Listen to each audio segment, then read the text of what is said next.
Bonjour à tous. Aujourd'hui, j'ai envie de vous parler d'un sujet qui me tient à cœur, c'est la communauté des Scrum Masters chez AXA France.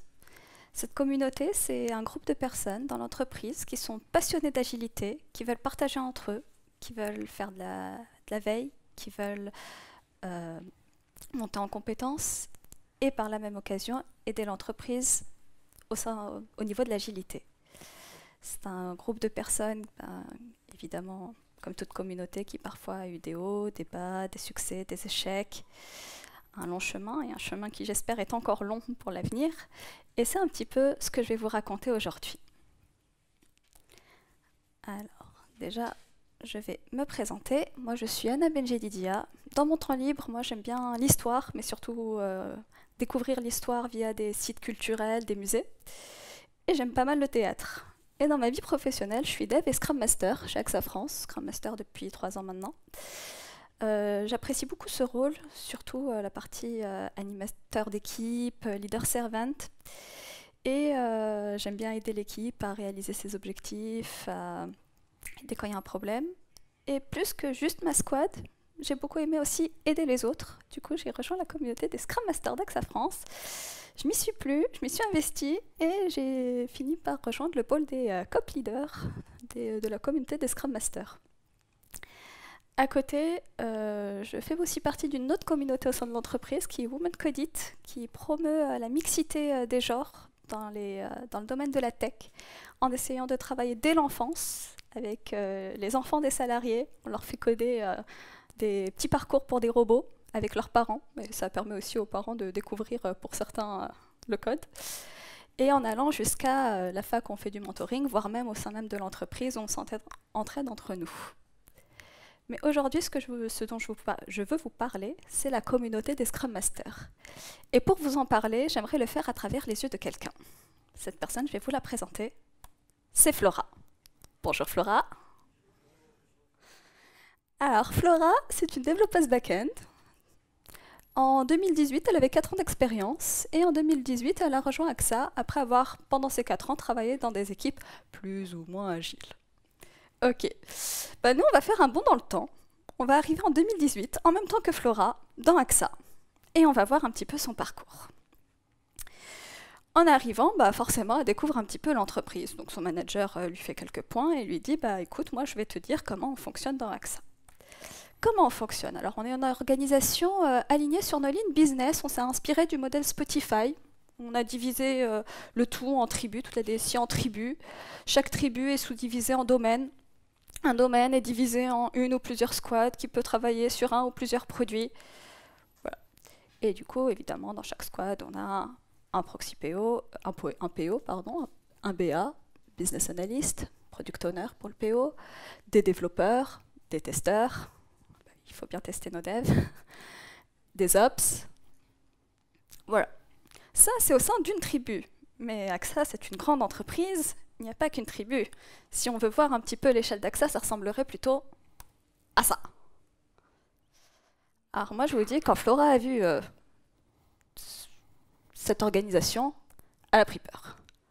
Elle s'est dit, oulala, ça paraît un peu siloté tout ça. Comment toutes ces personnes font pour échanger, pour parler de bonnes pratiques? Si dans une squad, ils ont une bonne pratique, comment ils font pour la propager ailleurs?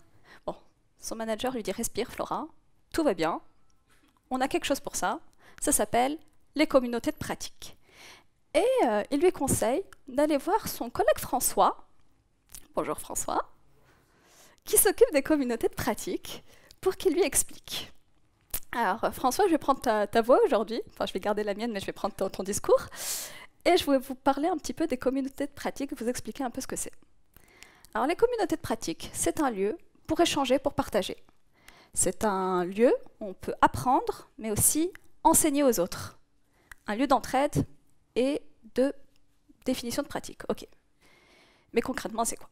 Alors concrètement, c'est un groupe de personnes dans l'entreprise qui sont passionnées par un sujet et qui veulent du coup faire de la veille technologique sur ce sujet, en apprendre plus, partager sur ce sujet. C'est un lieu qui est approuvé par nos managers et même encouragé par les managers et la direction. en se disant que si nous, en tant que collaborateurs d'AXA, on en apprend plus sur les nouvelles techno, et ben demain ça va aider l'entreprise et à long terme, on va s'améliorer. Donc voilà, c'est un lieu de partage entre passionnés et d'entraide. Des communautés de pratique, on en a plusieurs. On en a certaines liées purement à des types de langage. Hein. On a la communauté .NET, Java, Python. On en a d'autres un peu plus sur des pratiques. Hein. On a la communauté Craft, la communauté des Scrum Masters. Et d'autres motivées par une cause, comme Women Coded, dont je vous ai parlé tout à l'heure. Il y en a une quinzaine. Hein. Là, c'est juste un petit aperçu. Il y en a plein d'autres. On pourra en parler après si vous voulez. Ok, bon, bah Flora, elle apprend tout ça. Elle se dit, bah c'est super. Je vais pouvoir discuter avec plein d'autres gens, pas que les gens de ma squad. Je vais pouvoir échanger. Et du coup, bah, elle s'inscrit, elle, au début, à la communauté .NET, parce que elle est dev.net. Ok. Juste, je crois que je ne l'ai pas dit, mais parfois je dirais COP. C'est parce que nous, pour les communautés de pratique, on dit COP pour Community of Practice. Voilà. Donc si je dis COP, c'est les communautés de pratique. Ok, bah Flora, elle est contente, hein, elle vit sa petite vie en tant que dev, et puis là, il y a une nouvelle équipe qui se forme. Dans cette nouvelle équipe, Flora l'intègre. C'est une nouvelle squad, mais il n'y a pas de Scrum Master. Et Flora, elle aime bien l'agilité, se renseigner dessus, elle se dit, bon, bah, c'est peut-être le moment de sauter le pas et de devenir Scrum Master. Du coup, Flora, elle est motivée, elle lève la main, elle dit, je vais être la Scrum Master de cette squad. La motivation est là. Et d'un coup, elle a plein de questions qui popent dans sa tête. Ok, je suis Scrum Master, je dois organiser le daily, c'est quoi déjà les règles du daily, comment on fait un bon daily en 15 minutes, et puis aussi il faudra mettre en place des rétrospectives, comment on fait, il faut suivre l'équipe, pour ça il faut mettre des indicateurs, ok, quel indicateur utiliser, et puis les 3 amigos, c'est quoi, enfin bon bref, vous avez compris, hein, elle commence de plus en plus à avoir peur. Et là elle se dit, bon, on va souffler, on a besoin d'un accompagnement. Eh bien, très bien. Il y a une communauté des Scrum Masters. François m'en avait parlé. Du coup, elle décide d'intégrer la communauté des Scrum Masters. Elle trouve le nom d'un des cop-leads, Yanis, elle le contacte. Yanis serait content, lui dit bah, bienvenue, nous on t'accueille dans la communauté des Scrum Masters, et si tu veux, je vais te raconter un petit peu l'histoire de la communauté pour comprendre comment on fonctionne aujourd'hui, et comme ça tu pourras y participer à ta guise. Maintenant, je vais prendre la voix de Yanis, et je vais vous raconter un petit peu l'histoire de cette fameuse communauté. Alors, la communauté des Scrum Masters a débuté fin 2016. C'est à ce moment-là hein, qu'au sein d'AXA, on était en pleine transfo agile. Qui dit transfo agile dit pas mal de coachs, des nouveaux Scrum Masters à droite, à gauche à former, et du coup, un grand besoin de partage dans toute cette organisation. Vous vous rappelez hein, de l'organisation par tribu, un besoin de partage entre toutes ces tribus. Donc on a créé la communauté des Scrum Masters, il y avait une 50aine de membres, hein, pas que des Scrum Masters, hein, ça s'appelle la communauté des Scrum Masters, mais c'est ouvert à tous. Et ils se sont dit, bon, ben, on va définir nos pratiques, et pour ça, ce qu'on va faire, c'est on va se voir une fois toutes les 3 semaines en distanciel, et puis on va essayer 1 à 2 fois par an de se voir et de s'organiser. Ok. 2017, qu'est-ce qui s'est passé? Bon, bah, sur l'année... 3 webinars, donc sur les réunions en distanciel, une fois toutes les 3 semaines, il y en a eu 3. Et une plénière, qui d'ailleurs a très bien fonctionné. Les gens se sont retrouvés, ils étaient super contents, ils ont fait plein d'ateliers pour s'organiser, pour organiser le futur de la communauté. C'était génial. Et ça s'est arrêté là. Après, c'était le trou noir. Plus de communauté des Scrum Masters pendant quelques mois. Bah, toutes ces actions, où elles sont passées, on s'est posé la question, est-ce que c'est parce qu'il n'y a plus de besoin? Bon, bah, je dois vous dire, hein, en un an, la transformation, elle n'est toujours pas là partout. Hein. On a certaines équipes qui sont très agiles, d'autres pas du tout. Enfin, voilà, maturité à plusieurs vitesses. Ce n'est pas un problème de besoin. Il y a encore, le besoin, il est encore là. On a encore besoin de partager entre toutes les tribus, entre tous les domaines. Du coup, on s'est dit, bon, bah, si ça n'a pas fonctionné, c'est que c'est l'organisation qui n'a pas fonctionné. On va essayer de faire revivre cette communauté, de s'inspirer de cet échec et de faire la version Scrum Master 2.0. Alors cette version, elle ressemble à quoi? Bah, comme la précédente, hein, on a des membres qui sont des Scrum Masters et d'autres qui sont tous les intéressés par l'agilité, hein, on est toujours ouvert à tout le monde, ça ne change pas. Et on a ajouté un pôle qu'on appelle les COP leads. Donc les COP leads, hein, ce ne sont pas des chefs, ce sont des animateurs de COP. Leur but, c'est vraiment de faire vivre la COP, de faire générer une émulation au sein des membres de la COP. Et pour ça, on a décidé de mettre en place certains événements, donc une réunion globale, un point mensuel, et on s'est dit qu'il y a peut-être besoin d'échanges un peu plus locaux, et pour ça, on a mis en place des chapters. Et à côté, on s'est dit qu'il y a un besoin de formation aussi, mise en place de formation sur des outils qu'utilisent les Scrum Masters. Donc voilà, là, Flora, sa communauté de Scrum Master ressemble à ça. Bah, elle était contente de cette présentation de Yanis, Flora. Elle s'est dit, c'est parti, je me lance, maintenant je vais rejoindre la COP, je suis Scrum Master, et je vais profiter de tout ça. Et la première chose qu'elle fait, c'est, elle se dit, je vais commencer par la formation. Cette formation, qu'est-ce que c'est? Alors, c'est une formation de 3 heures, en une fois, faite par les COP leads, qui permet de se centrer sur les outils. Donc, quel outil on utilise pour faire un Kanban, comment le faire, comment le gérer, quel outil on utilise pour les indicateurs, comment les générer. Donc voilà, en 3 ans, en 3 heures, Flora apprend tout ça. Ok, bah, elle est contente, elle se dit, je vais commencer à mettre en place tout ça. Par contre, vous imaginez bien qu'en une formation de 3 heures, on a retenu des choses, on essaye. Bah, de temps en temps, on peut rappeler le formateur aussi, hein, c'est une personne de la boîte, pour qu'il nous réexplique certaines choses, mais il y a quand même besoin d'un accompagnement. Et puis, elle a été formée sur les outils, il y a encore plein d'autres questions qu'elle se posait, elle. Mais quelques jours après sa formation, elle voit dans son agenda qu'il y a le fameux point mensuel. Elle se dit, ah, bah, super, je vais m'y connecter, je vais voir ce dont ça parle, et je vais peut-être avoir un peu plus d'informations. Le point mensuel, comme son nom l'indique, est une fois par mois, en 1 heure. C'est un point qui permet de réunir l'ensemble des membres de la COP en distanciel. Lors de ce point, on a un ordre du jour et dedans, on met les sujets qui vont être abordés. D'un point à l'autre, ça peut être des présentations variées, des rappels sur des bonnes pratiques. Ce qu'on essaie de faire aussi, c'est de les enregistrer. Comme ça, si à un moment on n'a pas pu se connecter, on peut toujours voir le replay, voire même si on s'y est connecté, qu'il y a une info qui nous a intéressé, qu'on veut la revoir plus tard, on peut toujours y avoir accès. Bah, pour donner un petit exemple, hein, sur le premier point mensuel de Flora, elle, ce qu'elle a eu, c'était au début un rappel sur les rétros, comment faire une rétrospective, à quoi ça sert, et surtout comment mettre en place les actions a posteriori de la rétrospective, parce que c'est bien de faire une rétro, mais si on ne met pas en place les actions après, on perd un peu le sens. Et puis, il y a même eu en bonus certains collègues qui ont proposé des exemples de templates sur les rétrospectives. Un speedboat, et puis une d'invention d'un des collègues, le menu. Bah, Flora, elle était contente, elle s'est dit, ok, j'ai appris des choses lors de ce point mensuel. Et puis je commence à avoir un petit peu des informations de partout, hein. Elle a appris des choses sur les rétros, elle a appris des choses sur les indicateurs. Il y a le puzzle qui commence à se former un petit peu dans sa tête sur toutes les infos dont elle avait besoin en tant que Scrum Master.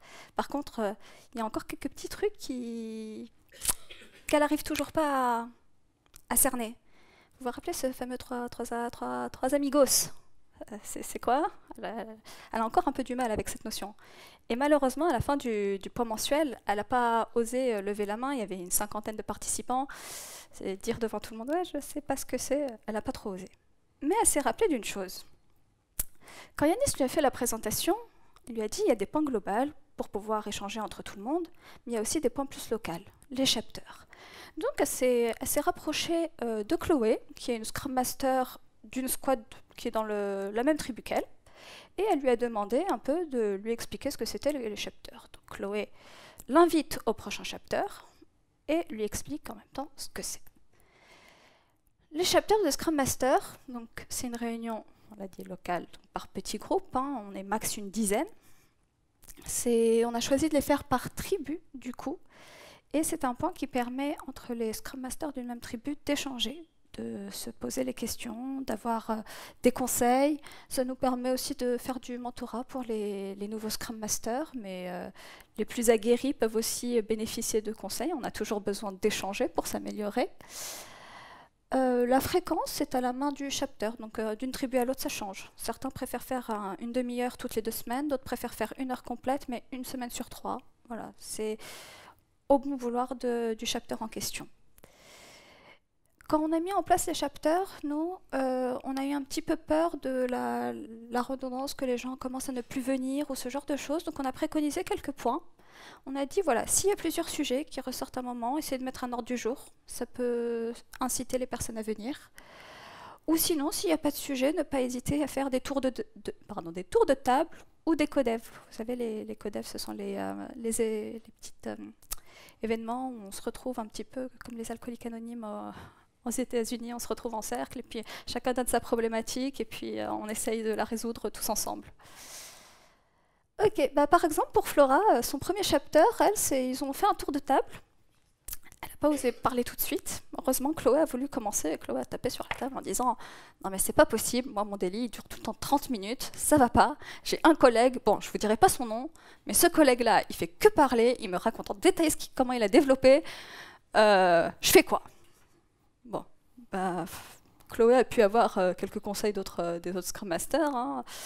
Lui parler à côté, lui rappeler le rôle du délit, le rappeler même en début de délit à tout le monde, quand on est là pour voir l'avancement par rapport aux objectifs, pas pour faire un détail de tout ce qu'on a fait la veille et de tout ce qu'on va faire aujourd'hui. Voilà, elle a pu avoir pas mal de petits conseils comme ça. Et quand c'était au tour de Flora, elle a enfin pu poser sa fameuse question. Alors, ce trois amigos, qu'est-ce que c'est ?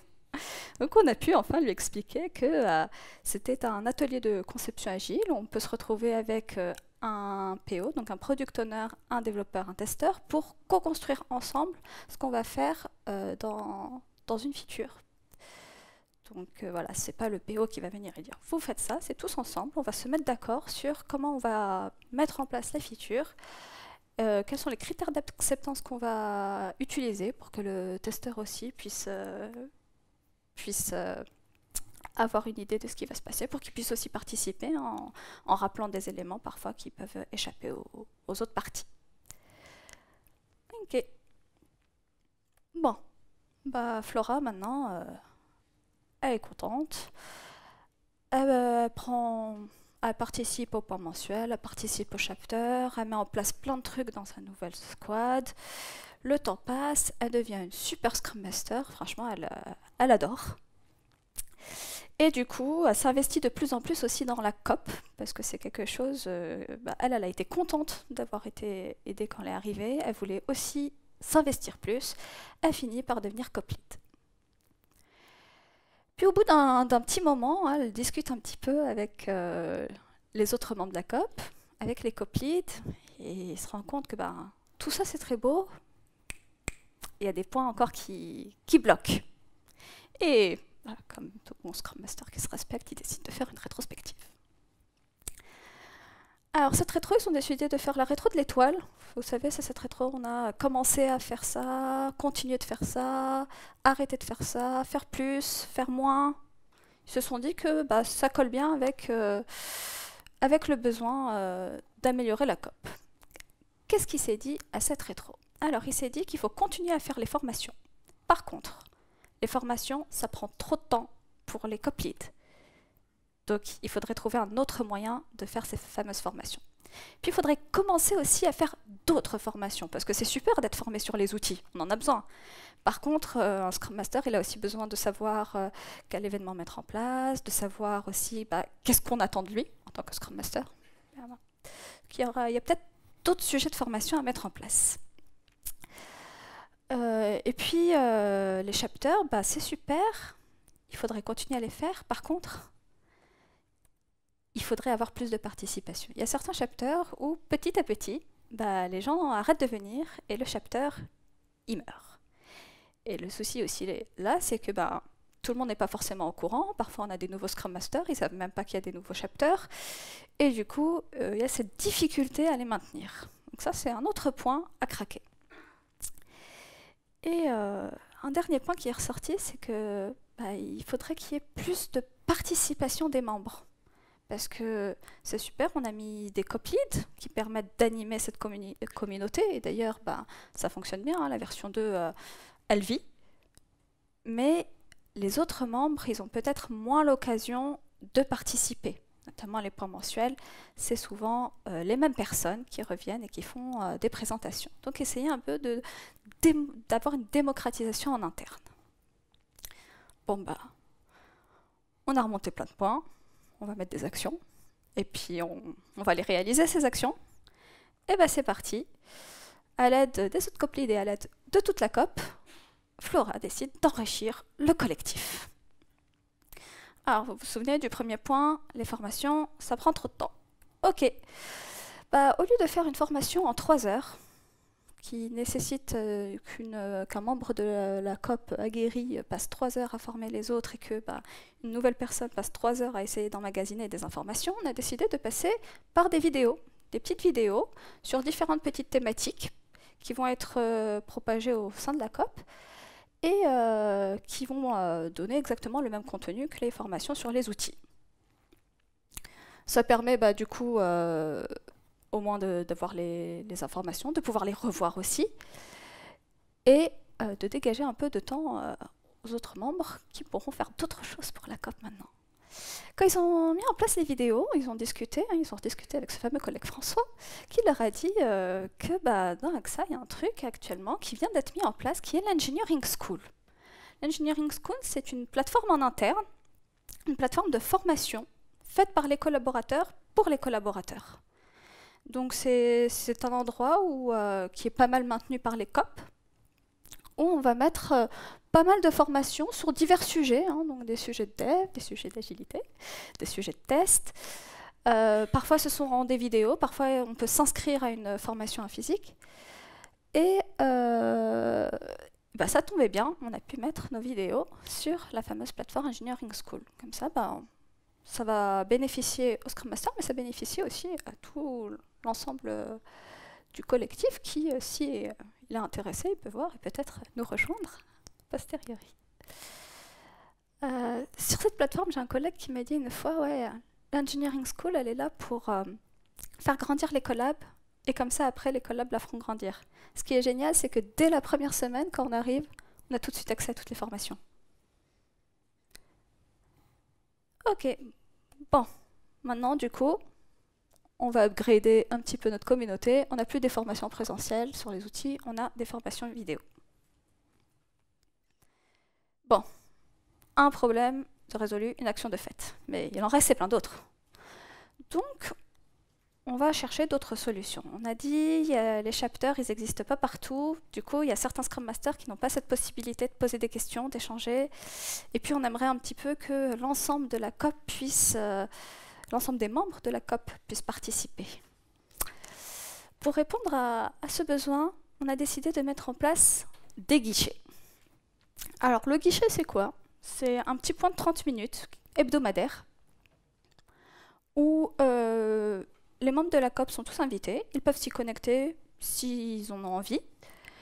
Et s'ils ont une question ou un problème, ils peuvent venir avec et la poser aux membres qui sont présents. Donc soit on s'y connecte parce qu'on a un problème, une question à poser, soit on s'y connecte parce que justement, on a envie d'aider les autres, on a envie de partager ses solutions, et puis ainsi trouver peut-être d'autres solutions. Pour les faire maintenir, ces guichets, on a décidé de mettre un lead dessus, comme ça il peut relancer à chaque fois, pour éviter que ces guichets s'arrêtent. Parfois, quand dans un guichet on a plusieurs problématiques, en 30 minutes on n'a pas forcément le temps de tous les traiter, donc on peut mettre un ordre du jour pour le suivant, ou alors venir vraiment à la carte, de quoi vous voulez parler aujourd'hui. Quand j'en ai parlé à un collègue, il m'a dit ça ressemble pas mal à service après-vente. Je ne connaissais pas, mais c'est vrai. Mais nous, on propose vraiment des solutions. L'un des sujets qui revient pas mal en guichet, c'est les indicateurs. Ça, on n'y échappe pas.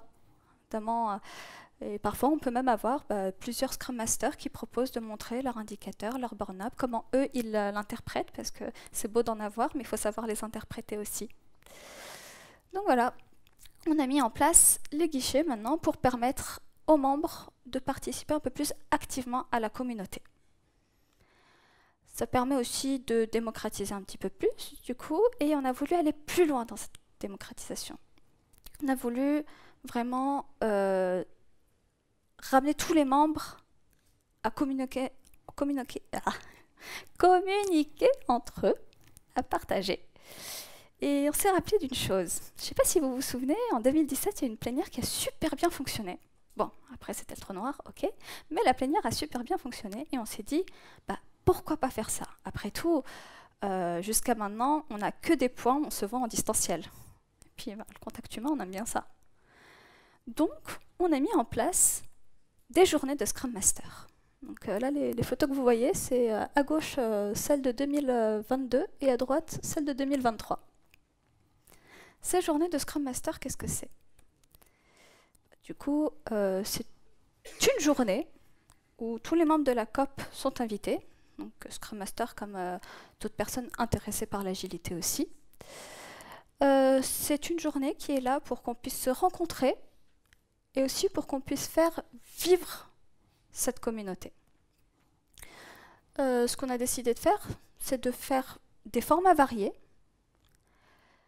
Par exemple, en après-midi, on a fait des conférences à la carte, un petit peu comme ici au Devox, ou alors, comme nous, on s'est inspiré d'un événement qui est l'Agile Lille, qui est un événement 100% sur l'agilité, et qui propose aussi ça. On s'est dit, bon, bah, on va se faire une après-midi à la carte. Donc, dans cet après-midi, on a demandé 2-3 mois avant à tous les membres, écoutez, quelles sont les conférences que vous voulez faire? Pas forcément que des conférences. Quels sont les types d'ateliers que vous voulez faire? Quels sont ceux que vous voulez présenter ou que vous voulez voir quelqu'un d'autre le présenter? Et comme ça, on a eu pas mal de sujets et pas mal de types de formats différents. Par exemple, on avait des présentations, mais on a aussi eu des tables rondes avec une problématique. Comment résoudre un conflit dans une squad? On a aussi eu des dojos, donc des petits ateliers où on se retrouvait et on faisait tous ensemble des example mapping pour comprendre comment ça fonctionne et pouvoir l'utiliser dans les 3 amigos. Donc voilà, des formats un petit peu variés. Ça, c'était pour l'après-midi. Et pour la matinée, ce qu'on a voulu faire, c'est faire évoluer la COP. Pour ça, on a invité nos sponsors. Nos sponsors, ce sont notre direction qui nous encourage à participer au COP, qui est venue nous voir. On a pu du coup leur dire, voilà, nous en tant que Scrum Master, les besoins qu'on a, ce qu'on attend d'eux, et à l'inverse, ils ont pu nous dire, bah, nous en tant que direction, qu'est-ce qu'on attend des Scrum Masters et qu'est-ce qu'on aimerait que la communauté nous apporte. Donc, un échange qui a été très apprécié par les 2 parties d'ailleurs. Et bah, je dois vous savez, la première journée, on a fait une présentation après, en fin de matinée, et la deuxième, on s'est dit non, on va faire un autre truc. On veut pousser un peu plus les personnes à participer et du coup, on va demander à la communauté qu'est-ce qu'elle veut voir dans la COP. Donc tout au long de la matinée, on leur a demandé de nous mettre des petits post-it sur quels sont les points d'amélioration qu'ils veulent, qu'est-ce qui manque, ce dont ils sont contents aussi. Il faut toujours rappeler aussi les choses dont on est fier. Et on a mis en place une activité, une liberating structure, one to for all, qui a permis par petits groupes à toute personne de participer, de donner son avis et de proposer des actions sur des thématiques. Suite à cette activité, on a pu créer des groupes de travail. Donc on en a créé un sur dynamiser le chapter, vous vous rappelez, hein. On a rajouté les guichets, ok, mais les chapters, ben, on n'a pas touché à la problématique des chapters. Donc on a un groupe qui va travailler sur la dynamisation des chapters. Un sur les formations, parce qu'on a encore plein de formations à créer. Et on s'est dit, ben, autant faire participer toute la COP. On en a un autre sur repenser l'animation de la COP. Alors, les journées de Scrum Master ont été très appréciées. D'ailleurs, on a eu pas mal de feedback avec cool, une journée dédiée à l'agilité dans AXA, ou c'est super de pouvoir discuter avec plein de collègues. Voilà. Mais entre la première journée et la deuxième journée, la première on a eu 70 participants, la deuxième on en a eu 40. On s'y attendait pas. On s'est posé la question du coup, hein, on a demandé à l'ensemble des membres, voilà, qu'est-ce qu'ils pensaient de ces journées et pourquoi. Beaucoup nous ont dit que la date était mal choisie. Bon, on y repensera la prochaine fois, on l'a fait en fin d'année, rush des projets, bon, c'était pas forcément le bon plan. Et certains nous disent aussi, ouais, moi, je peux avoir du mal à me libérer toute une journée. Donc, on s'est dit, bah, pourquoi pas avoir un groupe aussi qui va travailler complètement sur l'animation de la COP, la repenser, faire peut-être des demi-journées au lieu de journée, ou voir comment améliorer tout ça. Et du coup, suite à cet atelier, le One to For All, donc avec toutes ces thématiques, avec ces groupes de personnes qui ont travaillé dessus, bah, on a décidé de garder les groupes et de faire en sorte que dans la COP, il n'y a pas que des COP leads qui animent la communauté, mais il y a aussi des groupes de travail qui font évoluer la COP. Et du coup, maintenant, on a en plus des groupes de travail. Donc chaque groupe s'organise un peu comme il veut, hein. C'est quelque chose qu'on a mis en place récemment, donc fin d'année dernière. Il y a des groupes qui avancent bien, hein. On a une fameuse formation sur les 3 amigos qui va bientôt sortir, on est content. Et on va suivre un petit peu l'évolution de ces groupes de travail et aussi l'évolution de ces thématiques qui restent à craquer pour que la communauté continue de fonctionner. On avait une V1 qui n'a pas fonctionné, une V2 qui était bien mais avec des problématiques, on a mis une V2.1, on essaie d'itérer à chaque fois. Et forcément, communauté sa vie, donc aujourd'hui on en est là, on a plein de choses qui fonctionnent, on arrive à partager entre nous, mais on a encore pas mal de points à travailler et on va essayer de les travailler tous les membres tous ensemble grâce à ces groupes de travail. Merci d'avoir écouté. Est-ce que vous avez des questions ?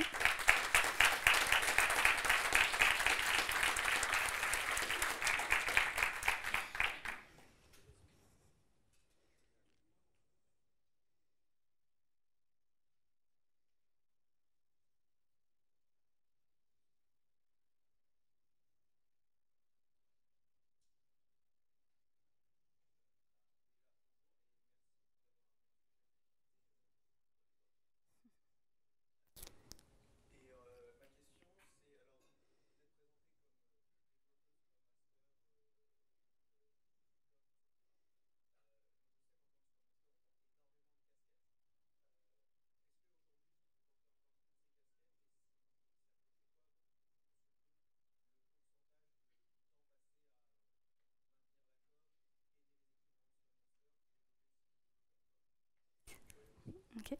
Merci pour la question. Du coup, la question c'est, j'ai plusieurs casquettes, Dev, Scrum Master, Leaders de COP, et quel est un peu le pourcentage du temps que je passe un petit peu dans chacune de ces activités.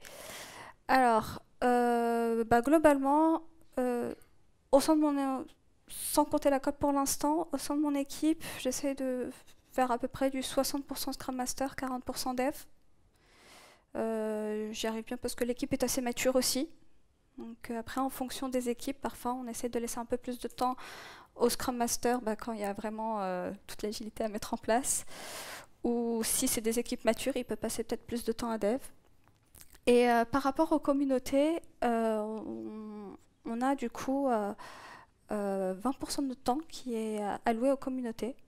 Donc on peut prendre ce temps, c'est même on doit prendre ce temps de s'améliorer. Parce que comme je l'ai dit, hein, c'est en nous améliorant nous qu'on va améliorer aussi l'entreprise.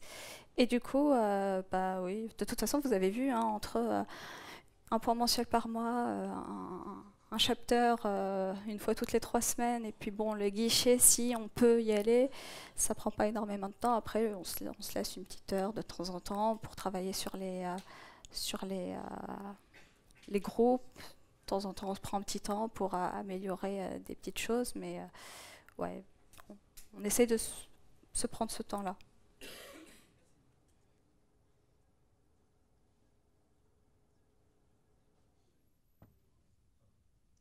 Bonjour. Moi j'ai une petite question. Vous avez l'air d'être pas mal soutenu par la direction, mais est-ce que c'est vraiment le cas? Est-ce qu'il n'y a pas des points de résistance, point de vue de certains managers qui empêchent le développement de l'agilité?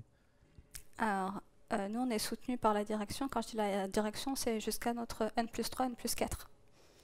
C'est-à-dire que c'est vraiment la direction qui nous soutient et du coup, par la même occasion, les managers, ils sont au courant de tout ça, ils sont au courant du besoin qu'il y a de pouvoir communiquer entre nous de pouvoir échanger entre nous, de ce que ça apporte même au sein de l'équipe, donc parce que ça nous apporte aussi personnellement et ça apporte aussi à l'équipe, aux produits sur lesquels on travaille.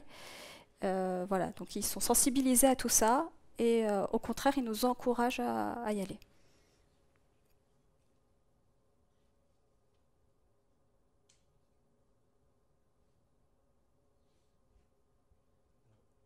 Question qui est avec toutes ces réunions, est-ce qu'il y a des réunions ou des groupes qui, au lieu d'émerger, commencent justement à devenir moins importants, à peut-être disparaître à force? Du coup, la question, c'est est-ce que les groupes commencent à disparaître au sein de la... Oui, certains groupes, certaines réunions. Ouais, bah, comme je l'ai dit, hein, je crois qu'il y a encore, il y a les chapters, ouais, ça c'est vrai que c'est un combat qu'on essaye de faire. Il y a des chapters qui vivent très bien et les personnes qui assistent disent que ça leur apporte vraiment quelque chose. C'est pour ça qu'on n'a pas abandonné cette idée de chapter, qu'on essaie plutôt de se battre pour essayer de voir comment le faire fonctionner. Mais oui, il y a des chapters, donc il y a des moments aussi, enfin il y a des nouvelles tribus qui se forment, etc. Et du coup, bah à ce niveau-là, il y a certains chapters qui meurent, enfin, ça arrive. Par contre, les points mensuels, on arrive à les maintenir, étant donné que c'est géré au niveau des copies. Mais oui.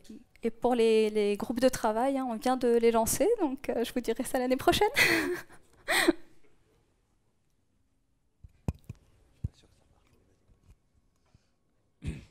Ça marche.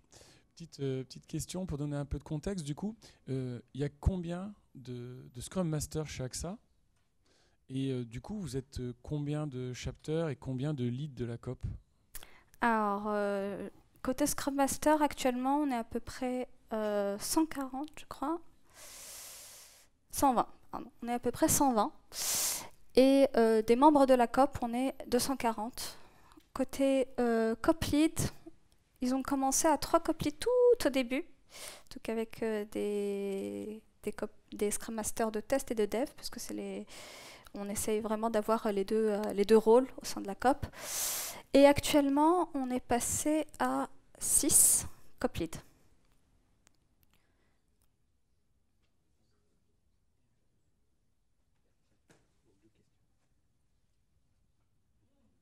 Et est-ce que tous les Scrum Masters sont issus du monde dev? C'est-à-dire c'est des devs qui prennent une casquette supplémentaire en tant que Scrum Master? Et est-ce qu'ils la prennent définitivement? Est-ce que c'est un rôle qui peut changer? Enfin, comment ça se passe? Alors, c'est pas forcément que des devs. Nous, on pousse pour que ce soit des devs et des testeurs, donc l'un ou l'autre. C'est vrai que souvent, c'est les personnes qui veulent, qui peuvent lever la main. Parfois, ça nous arrive, hein, que c'est dans une équipe, on a besoin d'un Scrum Master, quelqu'un teste, que ça lui plaît pas, il reste pas forcément Scrum Master, c'est pas à vie, donc ça peut évoluer. Mais si quelqu'un veut essayer, il peut. Et puis si quelqu'un ne sait pas s'il veut ou pas, il peut toujours rejoindre la communauté, voir un petit peu ce qu'on propose, voir un petit peu comment ça se passe d'être Scrum Master avant de se lancer. Enfin, c'est ouvert. On en a un dans la communauté qui sont des aspirants Scrum Master qui savent pas trop encore est-ce qu'ils veulent l'être ou pas, et du coup, qui nous rejoignent pour voir un petit peu si ça leur plaît ou pas.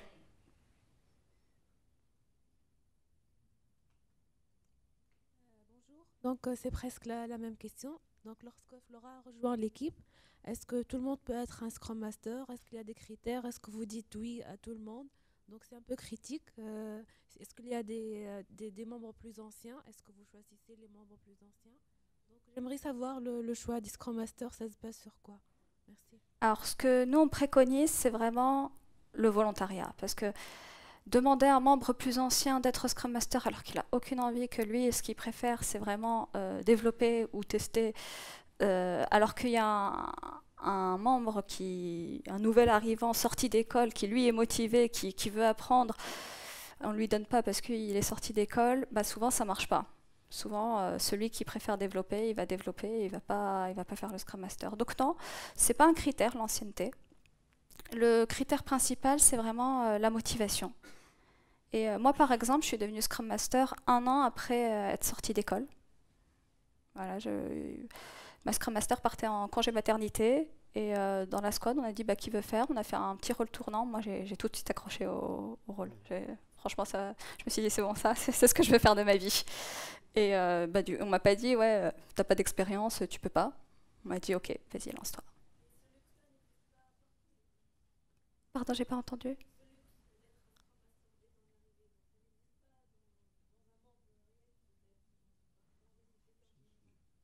Alors, dans les sociétés en général, je peux pas te dire. Moi, je peux juste te dire ce que nous, on a. Et chez nous, c'est possible. Chez nous aussi. Merci pour la présentation. Chez nous, on a des squads où il n'y a pas trop de... Enfin, on n'a pas des très gros squads et on se pose la question s'il vaut mieux prendre un développeur qui a la double casquette ou mettre un Scrum Master un peu confirmé sur 2 squads, par exemple. Est-ce que tu as un avis là-dessus ? Je pense que ça va... Enfin, c'est mon avis personnel, hein, je pense que ça va dépendre. Si c'est une personne qui aime bien aussi dev, ça peut être bien d'avoir la double casquette parce qu'il sait vraiment ce qui se passe au sein de la squad. Si c'est quelqu'un par contre qui est 100% passionné par l'agilité, être sur 2 squads, ça permet un peu de voir les 2 vitesses, de s'inspirer de l'une, pour mettre en place des choses dans l'autre et inversement. Je pense que ça dépend aussi beaucoup de la maturité des squads en question. Parce qu'il y a peut-être des squads qui ont vraiment besoin d'avoir un Scrum Master tout le temps là, quitte à ce que de temps en temps il dev. Parce que s'il est sur 2 squads, de temps en temps il doit forcément passer dans l'autre et il y a peut-être besoin de lui dans la première.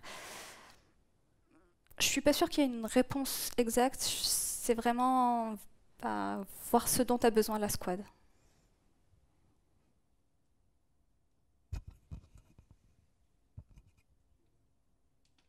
Merci pour la présentation. Une question par rapport en fait aux vidéos de formation. Est-ce que c'est une concertation entre les cop leads ou ce sont des initiatives personnelles en fait pour proposer en fait ces vidéos de formation pour introduire, pour parler d'un sujet concernant en fait les Scrum Masters, les membres? Alors, comme je l'ai dit, hein, les formations c'était très chronophage. Et du coup, il y a eu un besoin, enfin, au fur et à mesure, c'était pas que les cop leads qui les donnaient. Du coup, hein, il faut dire que parfois, on a une formation toutes les 2 semaines. Et du coup, bon, il y a aussi les membres aguerris de la COP qui les donnaient, mais ça restait très chronophage. Et du coup, c'est de là qu'est partie cette envie. Mais en plus, il y a l'Engineering School qui a émergé. Donc, c'est pas que notre communauté à nous, il y a toutes les autres communautés de pratique aussi qui ont commencé à mettre en place des vidéos de formation et du coup on s'est dit bah voilà, on va aller là-dessus et on va tout regrouper ensemble et voilà, c'est comme ça qu'a émergé l'idée. Bonjour, merci pour la présentation. Moi il y a un chiffre qui m'a fait peur, c'est le 60% de temps pour faire du Scrum Master. Est-ce que c'est valable par exemple pour des petites équipes, par exemple 6 personnes ou alors ça peut s'adapter selon la taille? Moi j'ai dit à peu près ce que moi je fais. Ça dépend beaucoup des équipes. Je suis dans une équipe qui est plutôt mature, donc je peux me permettre. Maintenant, c'est vrai que les toutes nouvelles équipes, on a besoin de tout mettre en place, ou des équipes où on a besoin de mettre des transfos, bah, on va essayer un peu plus de donner du temps au Scrum Master. Et enfin bon, j'ai donné des chiffres, c'est vrai que d'habitude, j'aime pas trop donner des pourcentages parce que justement, ça laisse poser ces questions. Mais ce qu'on est convaincu, nous, c'est qu'il y a parfois des gros besoins de Scrum Master et dans ce cas on essaye de mettre en place. D'ailleurs on a 2 Scrum Masters chez nous qui sont devenus des Scrum Masters à plein temps parce qu'il y en avait besoin au niveau de leur tribu.